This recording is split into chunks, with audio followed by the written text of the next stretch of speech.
materinya mengenai oksidasi alkohol. Jadi alkohol kan ada 3 jenis, yaitu alkohol primer, sekunder, dan tersier.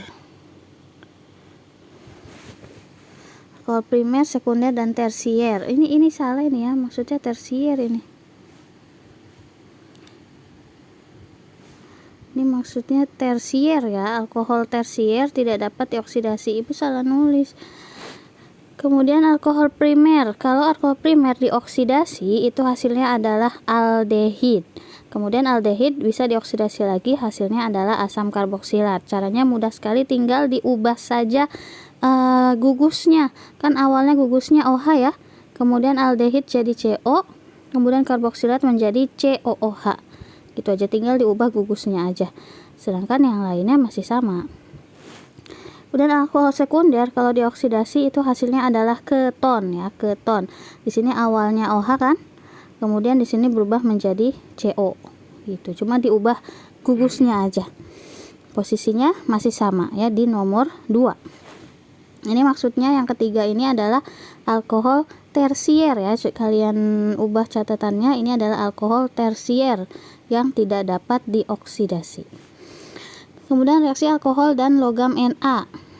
Hasilnya seperti ini. Cuma ditukar saja antara Na dan H-nya. Ya, jadinya sisanya adalah H2. Kemudian yang keenam alkohol PX3 dan PX5. Ini harus dihafalin aja ya. Polanya seperti ini. Kalau dengan PX3 hasilnya ada H3PO3. Kalau dengan PX3 hasilnya adalah POX3 dan HX.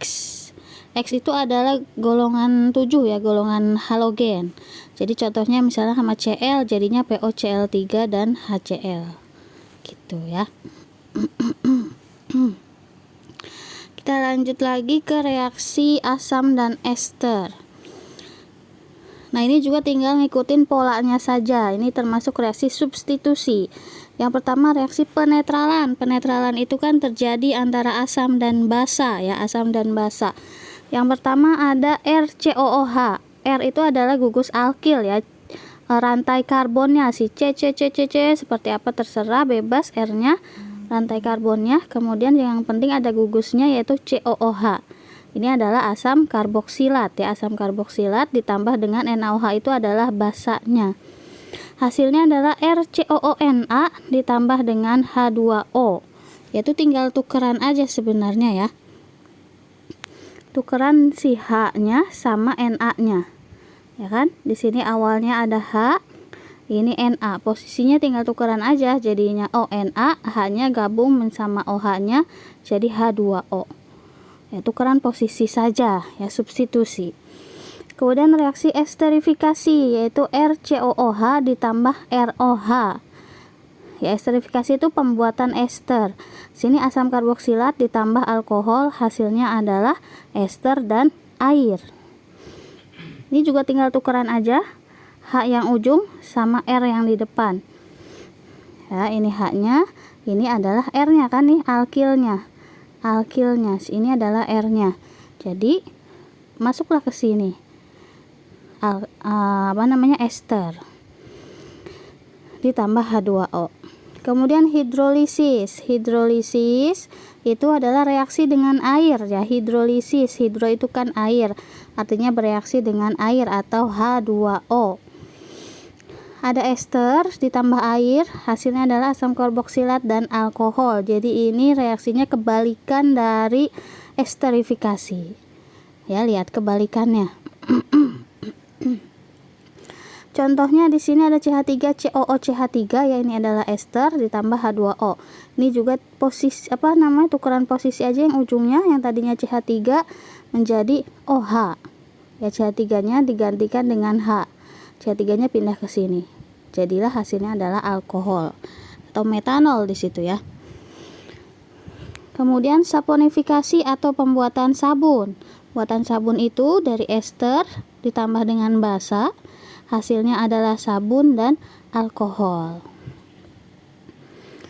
CH3COOCH3 tukeran sama si Na. Ya, posisinya jadi seperti ini.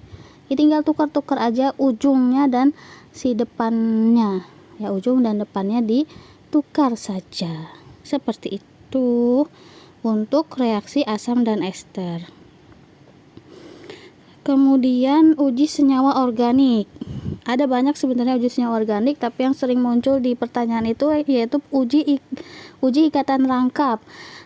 Misalnya kamu ingin menguji apakah senyawa itu mengandung ikatan rangkap atau tidak, maka senyawa itu diberi air brom. Ya, air brom. Air brom ini warnanya coklat. Air brom ini warnanya coklat, sehingga ketika diteteskan ke senyawa itu, kalau ada ikatan rangkap, maka si coklat bromnya itu hilang. Itu berarti ada ikatan rangkapnya. Br-nya itu masuk ke ikatan rangkapnya itu, menyerang ikatan rangkap, sehingga air bromnya itu hilang. Kalau misalnya tidak ada ikatan rangkap, maka larutannya tetap menjadi coklat. Kemudian yang kedua, untuk uji Lucas. Lucas ini untuk mengetahui jenis alkohol, apakah dia primer, sekunder, atau tersier. Ya, ini kejadiannya, misalnya alkohol primer diuji dengan Lucas, maka itu tidak ada reaksi, tidak terbentuk endapan putih. Ya, kemudian kalau misalnya ada senyawa alkohol diuji Lucas agak lama dan butuh pemanasan baru ada endapan, berarti dia alkoholnya adalah sekunder. Kemudian ada alkohol diuji Lucas cepat, ya, hasilnya itu cepat terbentuk, kurang dari 5 menit terbentuk ada endapan putih, maka itu adalah alkohol tersier, ya, untuk uji Lucas. Seperti itu. Mudah-mudahan bisa dipahami.